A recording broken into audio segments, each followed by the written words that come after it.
I don't know what to say. Hi, good evening, you all. I'm Professor Gabriel Nascimento from the Federal University of Southern Bahia, Brazil. I'm delighted to be here tonight welcoming such one of the great scholars to talk race and language studies. Uh, with John Paulo murdered in Brazil, with George Floyd murdered by police, both by police in Brazil and in the US. This is to say of the importance of Black lives in applied linguistics. And this is to say of Black lives everywhere. Black Lives Matter. So I'm delighted as a young and Black scholar to be here with Ryuko Kubota. So, welcome everybody to Abralina ao Vivo. Let me say about it. Abralina ao Vivo, Linguists Online, is an event hosted by Abralin, the Brazilian Association of Linguistics, in cooperation with many different associations in Brazil and all over the world, such as the Brazilian Association for Applied Linguistics, ALAB, the Permanent International Committee of Linguists, CIPL, the Association of Linguistics and Philology of Latin America, AUFAO, the Argentinian Society of Linguistic Studies, the Linguistic Society of America, the Linguistic Society of Europe, and the Linguistics Association of Great Britain. Well, this event is designed to give students and researchers free access to state-of-the-art discussions on the most diverse topics related to the study of human language. We hope that you can join us and become a member of Abralin, the Brazilian Association of Linguistics. And if you have any questions, comments, please write them on the chat. Some of the questions will be selected and read to the guest speaker after the talk. So finally, let me introduce to you our guest speaker, Ryuko Kubota. Well, Ryuko Kubota is a professor in the Department of Language and Literacy Education in the Faculty of Education of the University of British Columbia in Canada. She holds a PhD in second language acquisition from the University of Toronto. Her research focuses on critical approaches to culture, race, and pedagogy in language education. And she is a co-editor of several works such as Race, Culture and Identities in Second Language Education, and Demystifying Career Paths after Graduate School, a guide for second language professionals in higher education. Well, her publications have also appeared in the following journals: Applied Linguistics, Critical Inquiry in Language Studies, Journal of Second Language Writing, Journal of Multilingual and Multicultural Development, Linguistics and Education, TESOL Quarterly, and other journals. She's also published many book chapters and publications in Japanese. Tonight, she will talk about epistemological racism and language studies, decolonizing knowledge. Professor Kubota, many thanks for accepting the invitation from Abralin and for staying here tonight with us. At the moment, we are confronting one more time epistemological racism. Welcome. Okay. Thank you very much, Gabriel. Boa noite a todas e a todos. And muito obrigada pelo convite. And my Portuguese doesn't go any further. So preciso falar inglês. So before I start, I would like to acknowledge that I'm standing on the traditional, ancestral, and unceded territory of the Musqueam people here in Canada. And as Gabriel mentioned, we are really living in a very difficult times. And I hope that our wisdom, collaboration, and and our knowledge will transform the difficult situations. Okay, so let me start by sharing my PowerPoint. Sorry, I have to go. Oops. Oh, sorry. Okay. Sharing. Okay, sorry. Okay. All right. So okay, let me start. Okay. So before I start, let me briefly introduce myself. So I was born and raised in Japan, and I have been involved in teaching language, language teacher education, and research on language studies in the last about 30 years in North America. So the topic today is epistemological racism and language studies, decolonizing knowledge. So in my talk, I would like to discuss the concept of epistemological racism and Southern epistemologies for decolonizing knowledge as an alternative. And I would like to also discuss some potential problems of this alternative knowledge. And finally, I'm going to discuss epistemological anti-racism with ethical engagement. But first, I would like to share why I became interested in issues of race and racism in my research. It dates back to my earlier research on cultural difference in L2 writing. Oops, sorry. Okay, so these doodles were drawn by Robert Kaplan, an applied linguist. Unfortunately, he passed away earlier this year. And this article was published in 1966. The article became to be known as Contrastive Rhetoric Studies. And I won't bore you to learn about the historical background of this, but basically this model explained how language influences writers' thought patterns and the ways people write texts. So for example, English thought pattern is described as linear, direct, and logical, whereas Romance languages, including Portuguese, are described as digressive. Oriental languages, including my native language, are described as circular and indirect, beating around the bush, and finally reaching to the main point.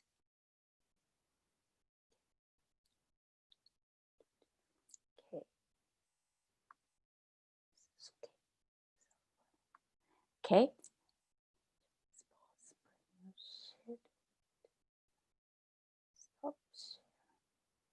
Should I stop sharing? Okay. I think there has been some problems, so let me stop sharing and try again. Okay. Okay. I think this is working now. Yes. Okay. Sorry. Okay. Okay. So I talked about English logic as linear, whereas Romance languages as digressive, Oriental languages circular. Okay. And this hypothesis resonated with Worldvian linguistic relativity.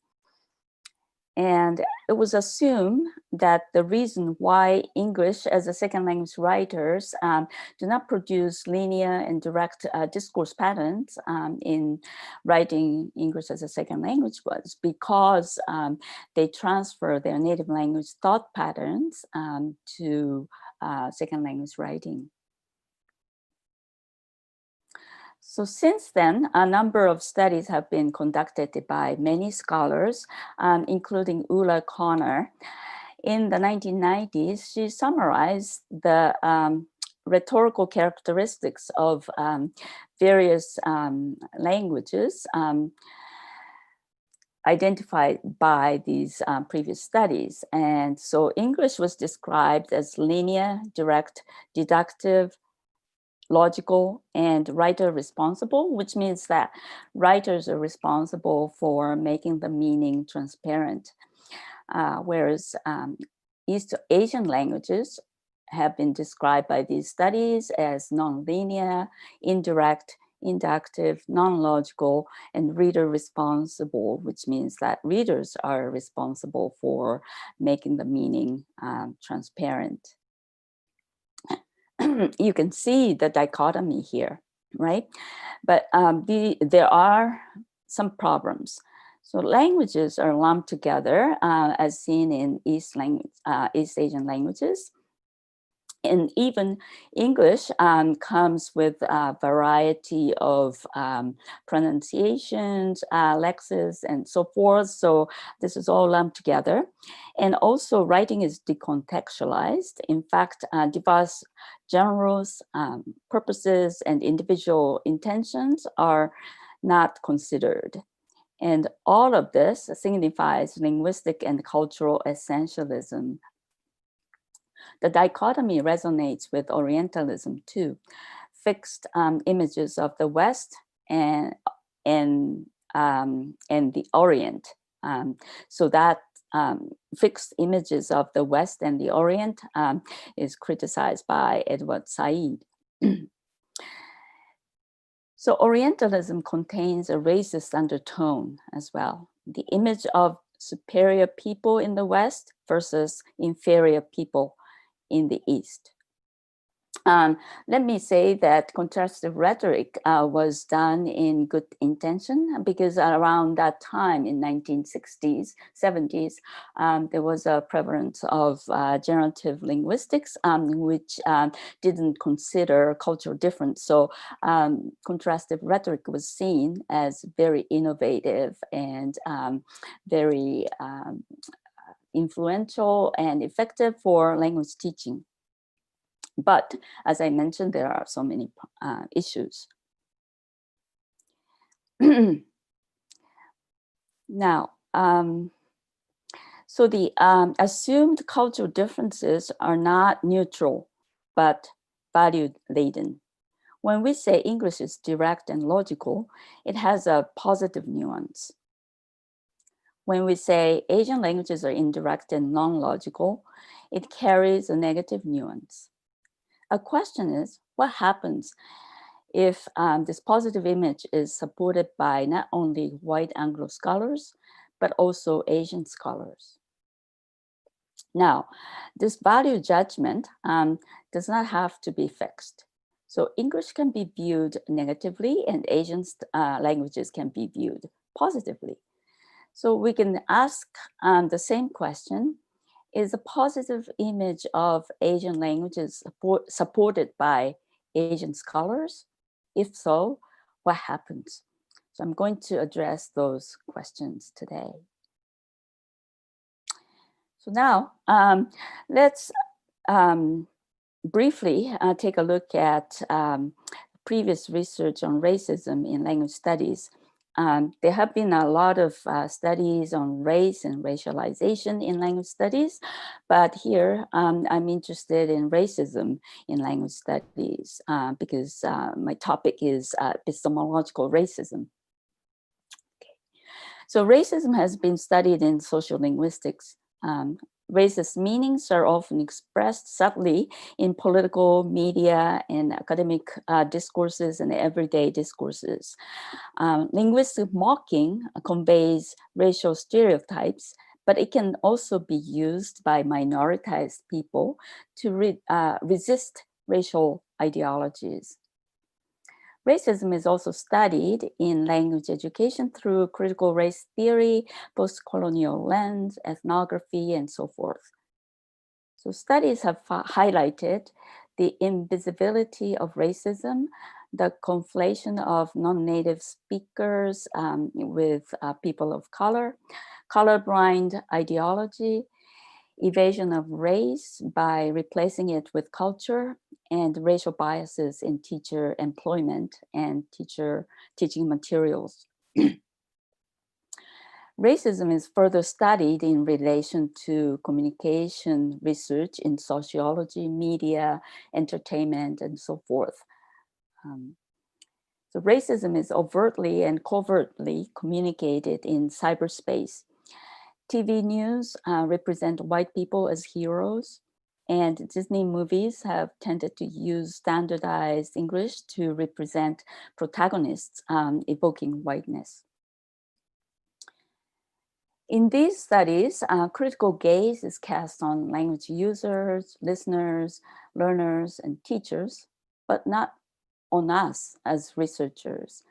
So the questions are, how do our own scholarly activities reproduce racial inequalities of academic knowledge? How does racism in academic knowledge impact the institutional status of racialized scholars? Before answering these questions, we need to look at different types of racism. So racism usually evokes individual racism or microaggressions, which can be defined as everyday intentional or unintentional racial insult. But what affects us even more may be institutional racism or racism in our social structures, in employment, healthcare, housing, justice system, entertainment, and so on.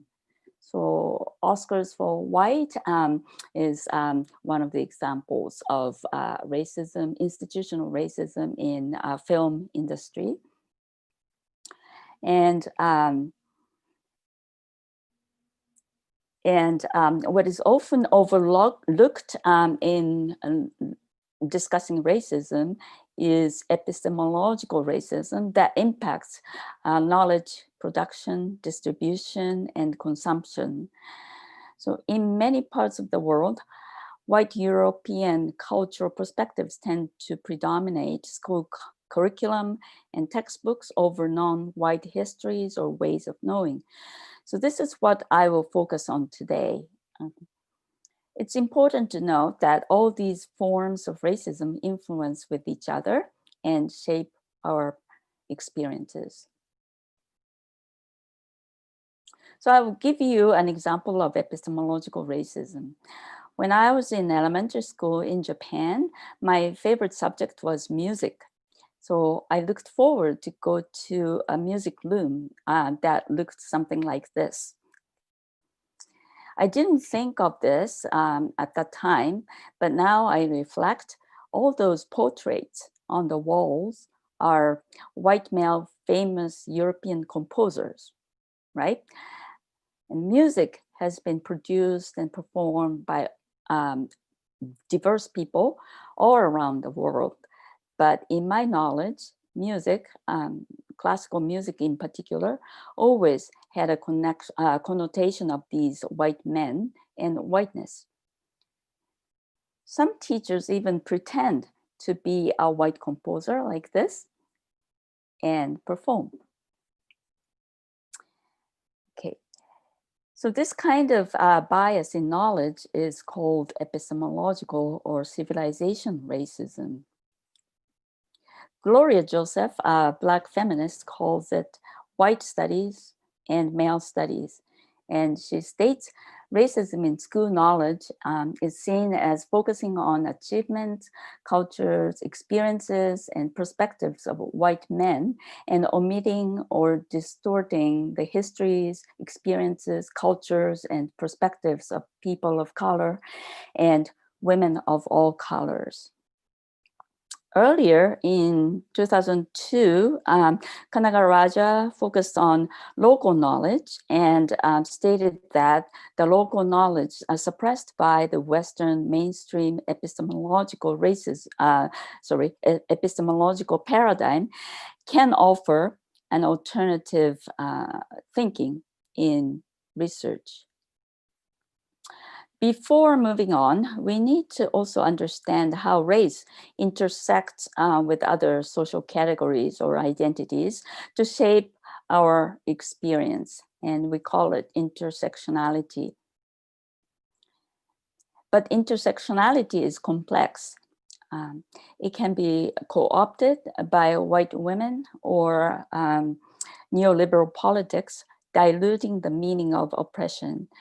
So we need to be critical about the domestic and global difference between groups of women of color. Otherwise, intersectionality may lead to sanitizing and flattening difference and merely celebrates diversity or maintains obsession with intellectual ownership of intersectionality by Black women. So to show you some examples, I will present 3 episodes in the spirit of critical race theory that uses counter storytelling. Some of you may belong to a privileged group and still have had a similar experience like us. But that won't lead to erasing our racialized experiences, since the ways in which these experiences affect us are deeply rooted in our lifelong oppression and structural inequalities. So episode number 1.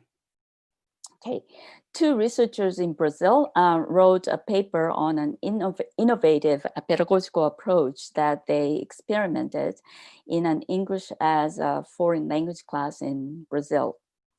So they sent the paper to a prestigious international journal based in the United States. Unfortunately, they got an outright rejection. The editor said, "You should frame your paper in a more global context." In this example, the global South was not regarded as global enough or was positioned outside of the global context. This signifies symbolic racism of knowledge. This also positions me as a privileged academic in the global North, even though I'm a woman scholar of color. Episode number 2. So I wrote a paper based on my research in Japan on English language learning. I sent the paper to a different prestigious international journal. I received outright rejection, like the Brazilian colleagues did. The editor never shared with me the reviewer's comments, but he sent me their summary. At the end of the summary of the reviewer's comments, it said, "I believe that the manuscript may be of greater interest to specialists in teaching, learning, and use of English in Japan. The author may wish to submit the manuscript to a journal with such an area focus like Social Science Japan Journal or Journal of Japanese Studies." Now, these journals are area studies journals, and they typically publish papers on history, political science, sociology, anthropology, and so forth, and they are unlikely to publish a paper on applied linguistics. So this case symbolizes colonial exclusion of knowledge and attempt to contain the knowledge within the non-Western academic community. Episode number, but fortunately, I was able to publish the paper in Linguistics and Education, and I felt so grateful. Okay. Episode number 3, my experience resonates with Kumaravadevalu's experience of being rejected by a major publisher for publishing his book. As Gabrielle introduced, I co-edited a book with Eileen Sun, a former TESOL president and a respected professional in the field. The book was entitled Demystifying Career Paths After Graduate School, a guide for second language professionals in higher education. So we sent our proposal of this book to a major publisher, but it was rejected. So we sent it to another publisher. In the end, it got rejected also. The reason given was that edited books don't sell very well, so this publisher only publishes one edited book per year. We finally got published with Information Age Publishing. Sometime later, I browsed this second publisher's online catalog. I could find very few Asian names as the author or editor. So I speculated that from the publisher's perspective, edited by Ryuko Kubota and Ivison, may not sell well. I don't know, but that's my speculation.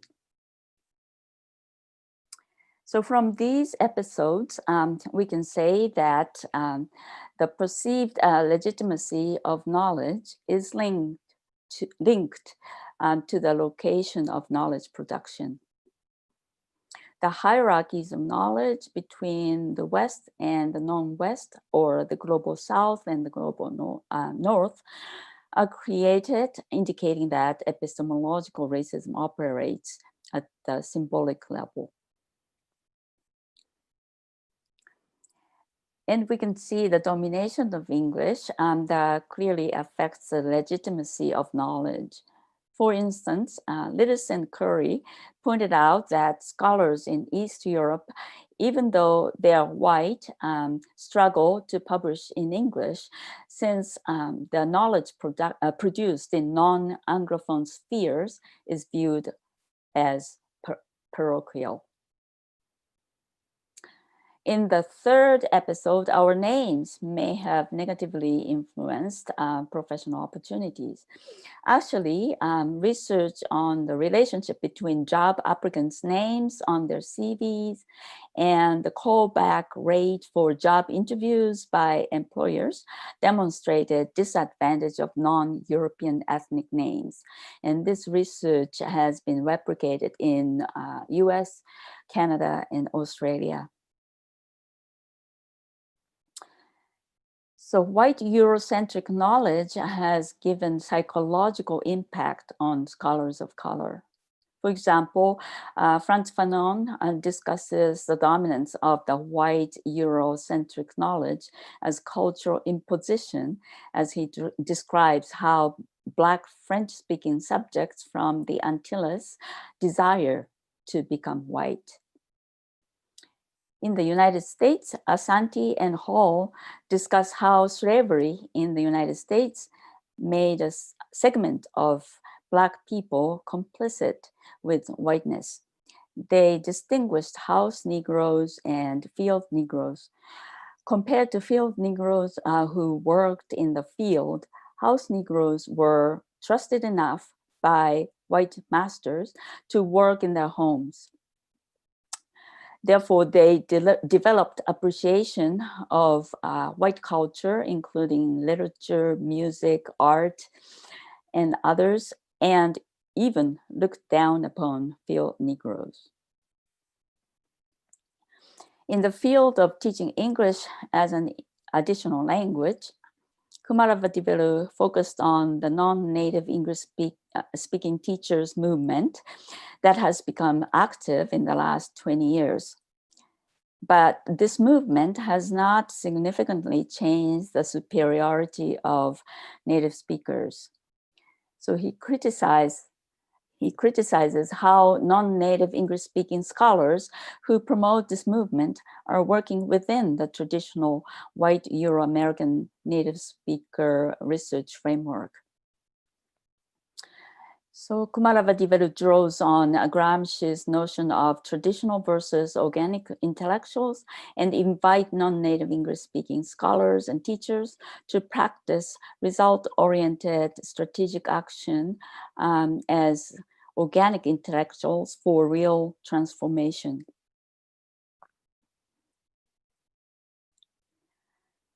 So here, we can see how minoritized people and scholars and teachers become complicit with the superiority of the language and knowledge of the West and the global North. So to give you an example of complicity, I will introduce Matika Wilbur, an indigenous visual artist from the Swinomish and Tuareg peoples of coastal Washington in the United States. She engaged in Project 562, in which she took photographs of all 562 plus indigenous territories in the United States. So here is a radio program called Unreserved with Rosanna Dearchild. And I would like to play a short clip about Matika Wilbur, actually an interview with Matika Wilbur, and I hope the audio works. Of it. Right. So this is a clip from the first episode. And in it, we're just kind of really getting to know the hosts. And here, Matika Wilbur talks about her past work as a fashion photographer and how she shifted her focus into capturing Indigenous subjects. I studied photography in school and advertising. And I did like we all do when we go through a commercial program. I was trained to become a photographer that makes money.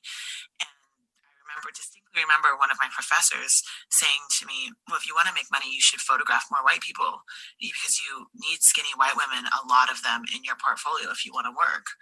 That's what I did. And so when I graduated from college, I had this portfolio of really skinny white women, essentially. And I went to Los Angeles and I started working in advertising and celebrity photography. And I remember this one day I was getting off on Sunset and La Brea and I looked up at this ad that I had created.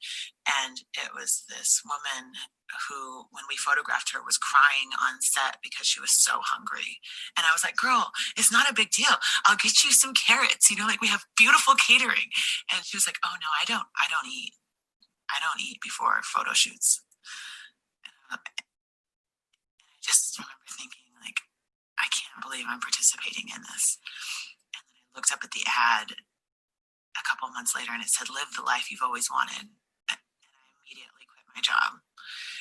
And I did like you're supposed to do when you're having a sort of existential early life crisis. I went to South America.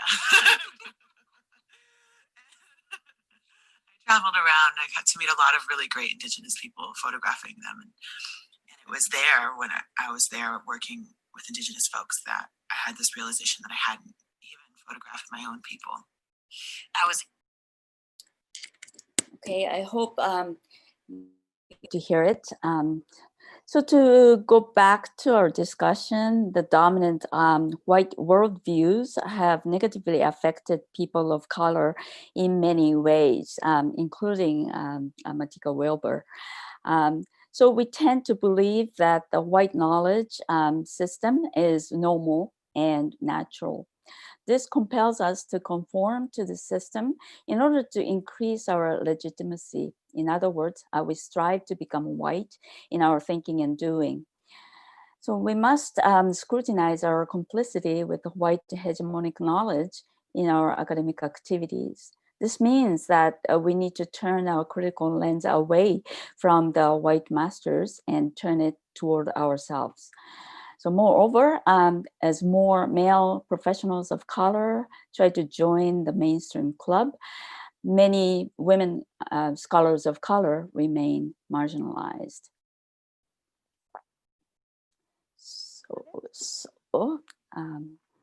Okay. So critical scholars have explored how to overcome epistemological hegemony of white Euro-American knowledge. For example, Raymond Connell proposed Southern theory as an umbrella term to signify an epistemological orientation that stands in opposition to Eurocentric knowledge. Southern theory draws on post-colonial and indigenous decolonizing perspectives, and engages in alternative knowledge production, reconstruction, and application, while continuing to critique the hegemony of the Northern theory. Others include Asia as a method, provincializing Europe, applied linguistics from the global South, local languages, and other scholars have proposed alternative knowledge. In the US, Black scholars have proposed culturally responsive teaching to challenge white Euro-American centric perspectives in educating minority children. But these approaches may risk falling into self-essentialism and fail to address the complexity and politics of cultural tradition. For example, Van Leha in our field argues that scholarly discussions on the rise of Asia actually reproduce the West Asia dichotomy while overlooking Asia's complex desire for the West as seen in the growing English medium programs in Asia. Post-colonial scholar Anya Lumba problematizes state nationalism in post-colonial politics in various parts of the world, which reclaims ethnic and racial unity, but it also strengthens religious fundamentalism, which undermines women's movement and class-based resistance. So these alternative epistemologies give positive meaning to non-Western knowledge. But this shift of meaning given by racialized people or people from the global South may pose some problems. So I will give you two examples of the problems of essentialism and state nationalism. So one example comes from the work by Yukio Tsuda, who is a critic of linguistic imperialism of English. As you know, all know, linguistic imperialism of English has been critiqued by Robert Philipson, and this is such an important critique from the perspective of decolonizing knowledge as well. However, in this publication in Japanese, which can be roughly translated into English that invades, Japanese that counterattacks, he critiques the hegemony of English. By doing so, he promotes the legitimacy of Japanese language. And here's a table of contents of this book, and he supports the legitimacy of Japanese language by saying, beautiful Japanese language, leads to restoring self-confidence. And we must establish Japanese beauty. Japanese beauty is about harmony with nature, and so forth. So this resonates with the nationalistic discourse of the uniqueness of Japanese or Nihonjinron.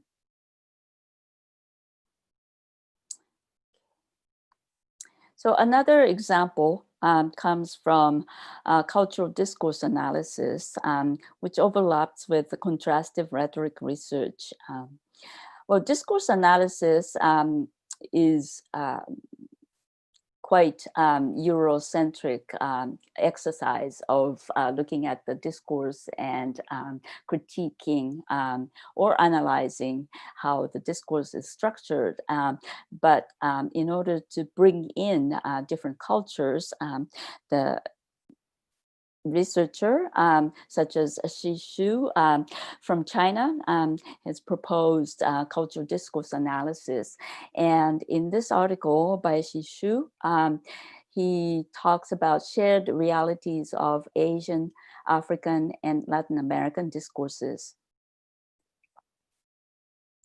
And in this section, he said the USA West-dominated international communication system has often portrayed Asia, Africa, and Latin America as backward, repressive, totalitarian, corrupt, warlike, etc., as opposed to the modern, democratic, free, peace-loving West, which have tremendous consequences on the well-being and prospects of the underdeveloped and developing countries.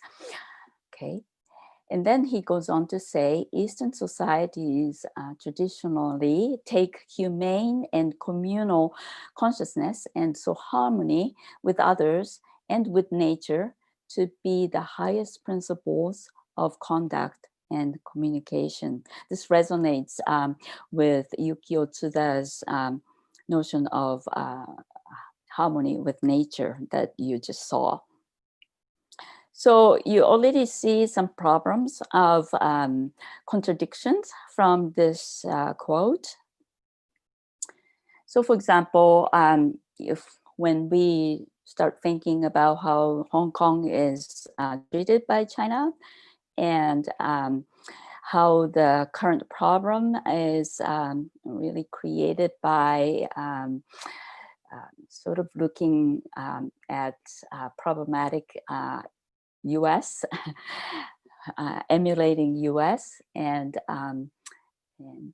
just, getting the situation really worse. So we need to really look at the contradictions. So in such stated nationalism, we need to ask questions: who is marginalized and excluded? And we need to look at unequal relations of power, not only between the global North and global South, but also within these locales. So we looked at these alternative knowledge and some problem.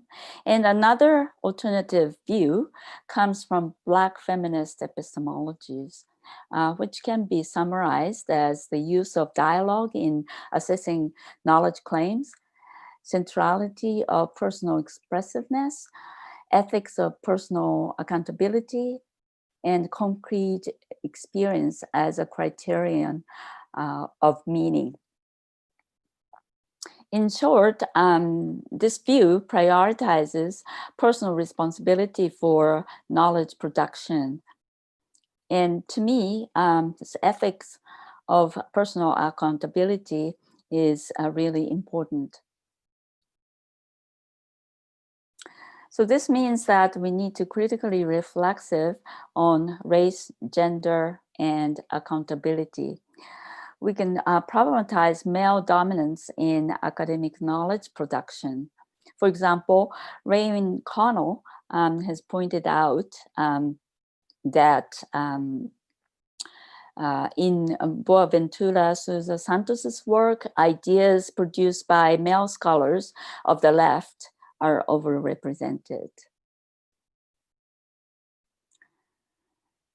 So a Black feminist scholar, Patricia Hale Collins, offers an example of ethics of personal accountability. So in this example, she talks about how students discussed famous Black male scholars' analysis of Black feminism.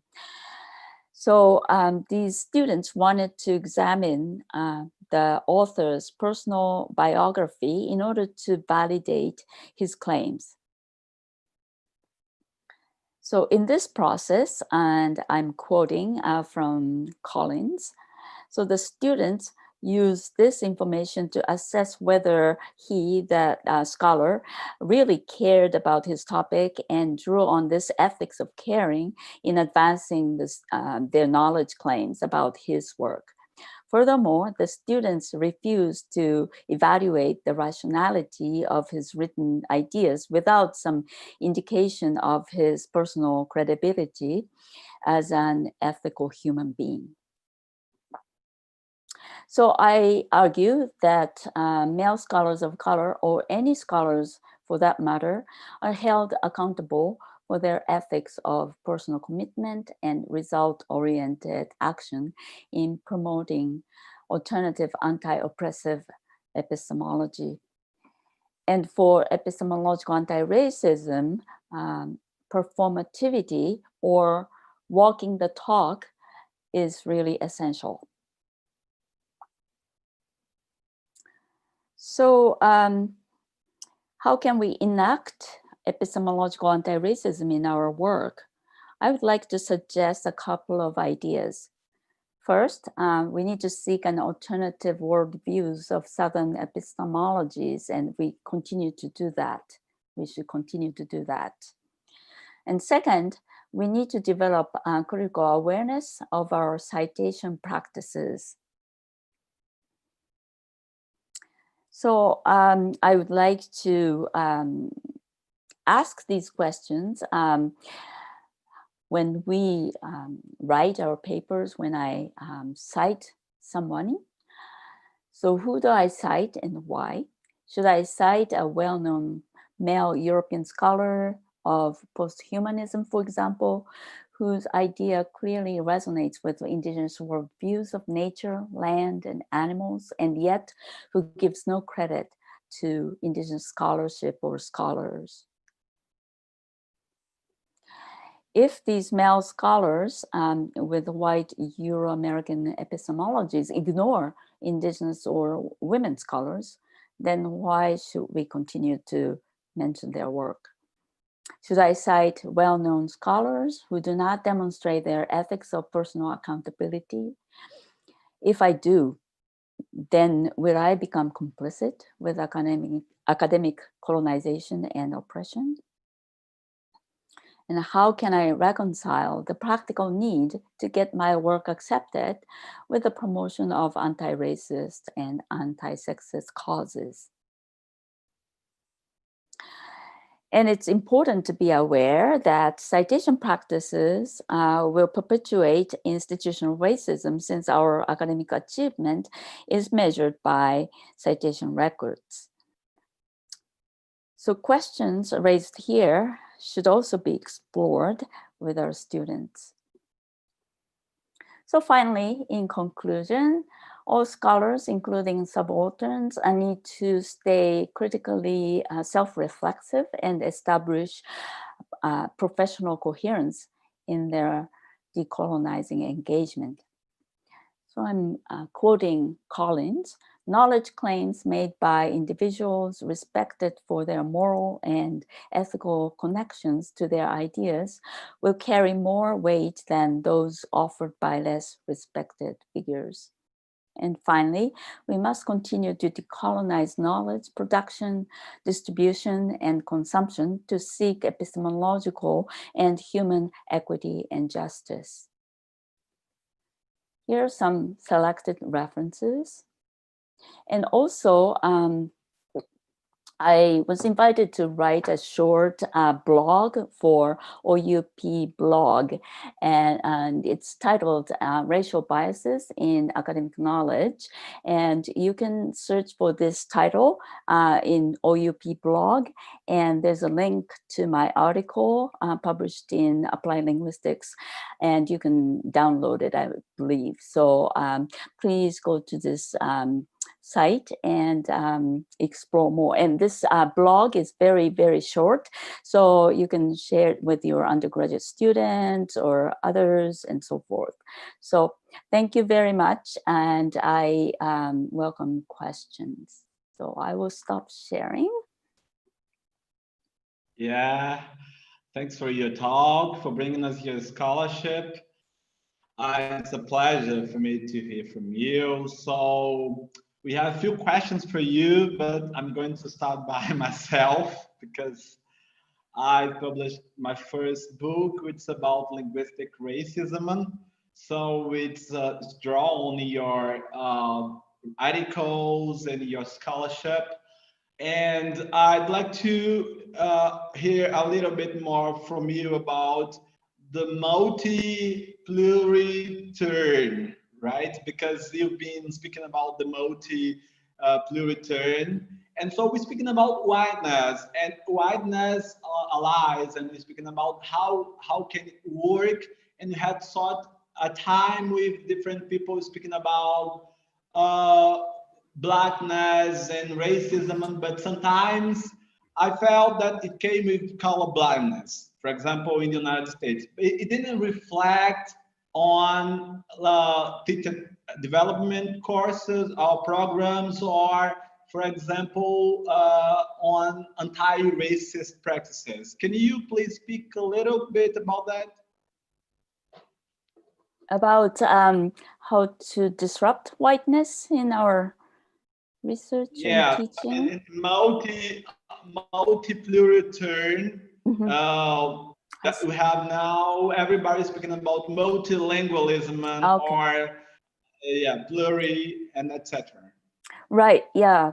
That's very interesting, right? Because I think it's very, very important to promote multilingualism, plurilingualism, and using different modes of language. The students, native language and heritage language, indigenous language, whichever that students bring to the second language learning. I think it's very, very important. But I think sometimes, we tend to celebrate, diversity, linguistic diversity, without looking at how these diverse languages or varieties of languages are, positioned unequally, right? I mean, there's always this, standardized English at the top, and then all these varieties are hierarchically organized. And if we stop asking that kind of power relations and hierarchies, then we would merely celebrating diversity, sort of. We have like, the 4F, the festivals, the folk dance, and, fashion and food. Let's celebrate those things for International Day. That kind of celebration does not really change the power dynamics. So I think it's very important to start thinking about how celebrating or valuing different varieties of English or varieties of language or different languages can actually lead to disrupting linguistic and human inequalities. Yeah, because we sometimes are entangled like non-native speakers, and we are speaking now. Of course, we are non-native speakers, but disownership implies racism. Is that what do you think about that? Yeah, that's very important and a very good question, because when we only look at language, then we ignore other issues, other factors, other identities that are attached to language speakers, right? So it's very important to look at issues of race and how racial differences are, again, hierarchically ordered, and it's also contextual. Because in different parts of the world, racial politics play out differently. So, but there's always hierarchy of power among racialized people, or white people and racialized people, however we define them. So I think it's very important to look at racial linguistic ideologies. Nelson Flores and Jonathan Rosa has mentioned and critiqued racial linguistic ideologies. Are very important to critique and sort of foreground our study of language as well.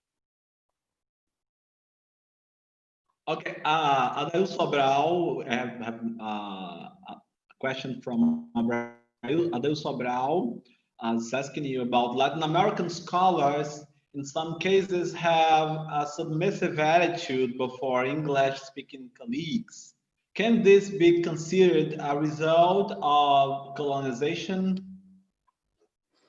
Yes, I'm not too familiar with South American context, so I will be very careful about what I say. But I think whiteness is, universal problem. Wherever it is, I think we have the tendency to position white native speakers of English above other, speakers, right, of racialized people. So probably, the same thing is happening in South American context as well. And yes, it is, legacy of colonialism. Actually, I guess Western colonialism, because colonialism happened other parts of the world as well, right? Yeah. So so I think we need to, again, think in terms of contextual issues, because white racism is probably everywhere because of the spread of English, global spread of English, right? But at the same time, I think different kind of power dynamics resulting from different types of colonialism in other parts of the world is also existing. So I think we need to also think about the contextual issues. Well, previously, you've been speaking of your own experience as a professor in the US. I think it was with Angeline, okay, concerning with racism. How can we deal with names like Tissot? Okay, I'm not saying that we have only we have to say to change the names only, right? But how can we deal with names like Tissot that also remain to call a name other, informed by the colonial otherization or otherness? What do you think about that? Yeah, that's a very good point. Yeah. So names of organizations and other institutions really carry symbolic racism, colonialism, and so forth. And continuing to use it really perpetuates our own understanding and knowledge about historical colonialism. So yeah, it's a very good point that you raised. Maybe we should start demanding to change the names. Yeah, yeah. Yeah. Okay. Ricky Leroy is asking you, Professor Kubota, in your opinion, can translingual practices be performed as a strategy to overcome linguistic, epistemological racism and epistemicides in your language classes? Translingual practices. He's asking you about translingual practices. Mm-hmm. Translingual practices and in relation to epistemological racism? Probably, Yeah, yes. yeah. Yeah. So if it can help you and shift your language classes. Mm-hmm. Yes, translingual practice. So translanguaging is a really hot topic these days in our field, right? Yeah. So and again, it's contextual because using translingual practice in foreign language classroom, for example, English as a foreign language classroom in Brazil, may be very different from using translingual practices in ESL classrooms in Canada, in schools, right? Yeah. So I think it's very tricky to think, is this epistemological racism or not? Or, is this a solution of epistemological racism? I think the most important thing is to have, critical consciousness and critical language awareness, critical orientation toward whatever we do, because even if we practice translanguaging, it might not really lead to decolonizing or, liberating the students, depending on the context.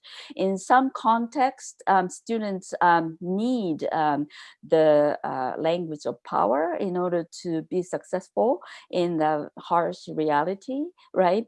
And we need to change the structure that really undermines our experiences of using non-standardized English. Okay, so that's for sure. But in the meantime, we need to sort of support students to be successful in the existing system. So I think we need to have a two-pronged plan or activity. On the one hand, we need to strive to change the system by writing, by presenting, and also talking with colleagues and so forth. And on the other hand, we need to make sure that the students are successful in the existing system. So it might take a long time, but I think we need to be mindful of the lives of the students. And that doesn't necessarily mean that we are 100% complicit with the white epistemology. We are conscious of it, and we are making efforts. So making effort is very important. The small steps, maybe talking to your administrator, maybe your colleague, to change their mindset. I think that's very important. Yes, you've been criticizing liberal multiculturalism, right? Mm-hmm. In language teaching. I think most of us have the problem with dealing with multiculturalism because sometimes it implies that it's a progressive ideology, but sometimes we know that it's always tagging and making decisions against Black people and people of color all over the world. Uh, how do you feel this moment when you have such fascism and fascism and moments we undergoing?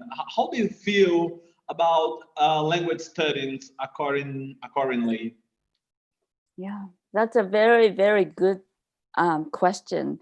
And sometimes we feel powerless, right, as applied linguists. And, we see all the problems happening everywhere, not just, coronavirus, but also coronavirus and, unrelated to coronavirus, another kind of, anti-Black violence. And, all these things are happening. And we as applied linguists, we cannot correct this, right?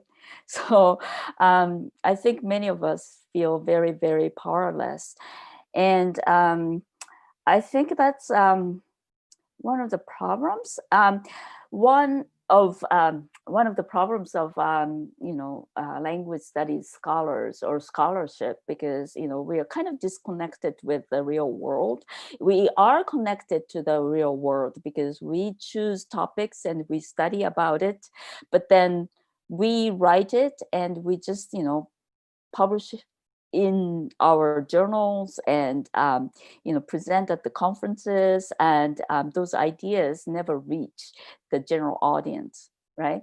So I think language ideologies, the linguistic discriminations, and other things, and also racism, period. These things are not really addressed in our scholarship in a way that the outcome of our scholarship influence the general audience. So somehow we have to think another way of disseminating our our research and scholarship, maybe in a more accessible way, in a more,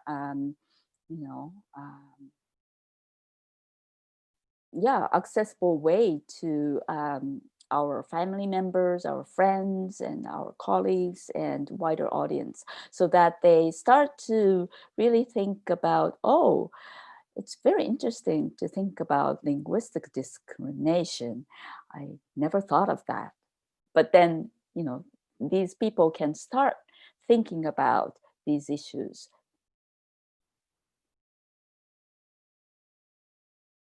Okay, 2 more questions. Can you respond? Yes. Yes. Okay, Ryuko. Thank you, Professor Ryuko. Yes. Professor Aparecida Jesus Ferreira, who's a Black scholar from Brazil, asks about, please, I would like to develop a bit further about EFL or ESL as a racialized, and why race and identity studies are important to ESL education. ESL, EFL, both. Both. Okay. Yeah. Why is race important? Okay. Yeah. Yes. Because English language learners are from all different races, right? And as I said, when we focus on language development, language teaching and learning, we only focus on language. But then we're teaching people. So the students, are ethnically, racially diverse. And so therefore, I think we need to really address issues of race of the students, because when two people interact with each other in English, let's say one person is a white native speaker of English, right? And another person is a white native speaker of English. That's a model that students usually are exposed to when they listen or when they, read or something. But then that interaction doesn't quite take place when one person is a non-native speaker of color speaking with a white native speaker of English. Okay, the same interaction doesn't happen. So I think it's very important for teachers and researchers to look at that dynamics, right? And so I think that's why it's very important to look at issues of race in ESL or EFL. And also like materials too, right? Teaching materials, who is more represented than others, and so forth. Because English is used by so many people in the world, and languages are used by so many people in the world. So, so we need to really try to raise people's awareness that, first of all, English is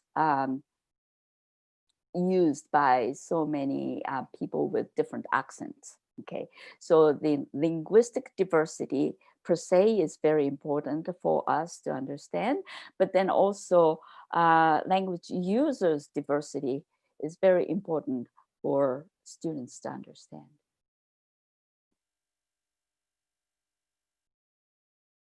Okay. Pedro Augusto is asking you about how do you think scholars from the Global South who publish their work in English are being submissive to the geopolitics of knowledge that rule internationalization practices? Mm-hmm. Yes, how do I think about it? Yeah, that's very problematic, isn't it? Yeah. It is a problem, and I think we need to address it. It's difficult because I think the editors of the journals and editorial boards need to be aware of these issues, right? So otherwise, things won't change. So how can we do that? I think we need to start thinking about strategies to make that happen. Yeah, I don't have a concrete answer about how it can be done, but I think that's a very, very good question. And we need to start doing something.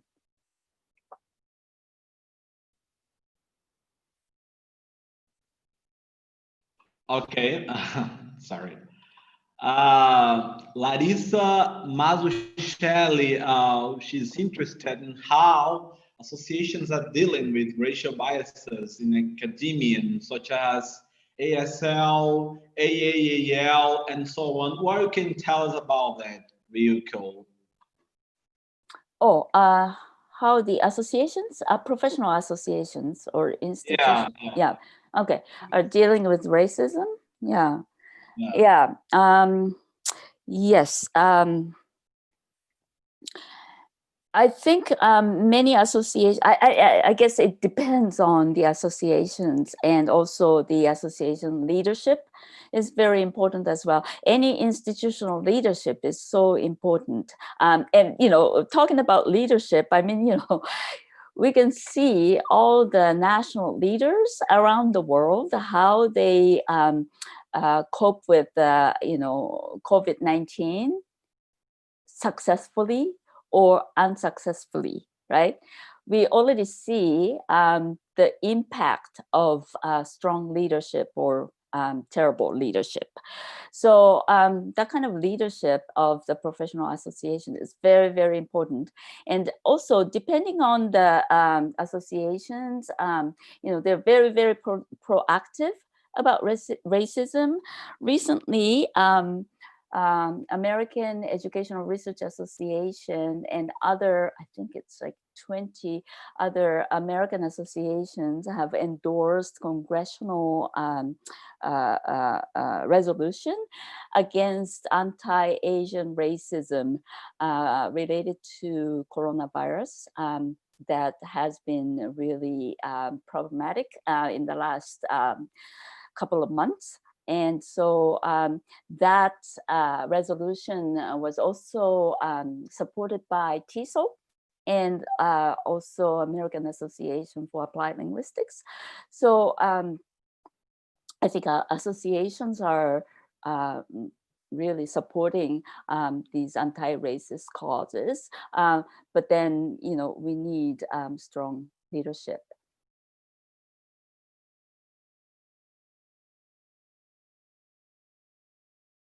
Okay. So I think we don't have. We have no more questions. Let me check. Okay. Professor Nara Takaki is asking you, how do you feel as a female scholar among male colleagues? How do they see you? Oh, how do they see me? Okay. Well, my colleagues in my department where I teach, we have quite a few women colleagues. I'm very fortunate, to be able to work with, women. And the politics are very different in different parts of the world, country, and also departments. So yeah, it's very difficult for Asian women scholars because there are some stereotypes of Asian women as submissive, silent, quiet, and tiny, and not very strong, or sometimes dragon mother, stereotypes. So we are really fighting against such stereotypes, racial stereotypes, and also gender stereotypes. So So there are some issues, some issues pop up, periodically, not every day maybe, but and not just against me, but my colleagues, right? So as a more senior scholar, I feel responsible for protecting my younger colleagues and advocating for other colleagues of color, particularly women of color. And we need that kind of support system, so that, because we can't work on our own, we can't fight the fight by ourselves. So so I think we need to collaborate, we need to support each other, and we need to overcome differences, because even among Asian women of color, we come from different linguistic background, nationality, and class, and all these things, right? So I think we need to develop allyship and collegiality and collaborate with each other.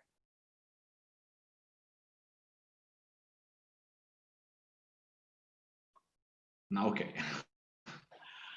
Okay, Larissa is asking you about how to fit to systematic approach to the journals which are in English, but I think you have responded to questions, I think, because it was about last question.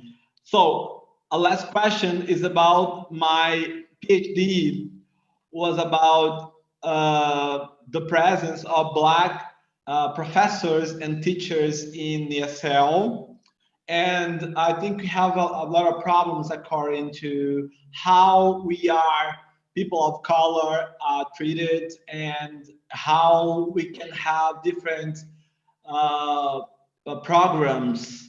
How do you imagine, what do you feel, what do you think, how we can confront the programs to stimulate more Blacks in professional programs, in teaching professional programs? Mm-hmm. Yeah, we that's systemic problem, right? Institutional racism, because there are so few Black teachers and professionals in the field in the first place. We cannot really recruit more Black young scholars. So we need role models like you, Gabrielle, and we need to really promote ourselves. And again, we can't do it by ourselves. By yourself. You need allies, right? So probably one strategy is to form a group of concerned scholars of color, Black scholars of ESL, and start actually doing something in maybe writing, presenting, or sending letter to the association for more representation, and all these things will transform the system. So I really think that we need to do something. We need to actually act on something, instead of just thinking and talking, and do it with others. Okay, Professor Kubota, many thanks for your talk. I'm just a pleasure. Professor Limario, we had a close email and contact about going to Canada for a scholarship. It was difficult at the time, but I'm here tonight. So thank you for your talk. Thank you, Abralin, for the organizing committee tonight. And welcome to Brazil. I think we have a sad moment in Brazil and the United States with Black lives being murdered, but I'm so glad to have you here. Thank you so much. Okay, thank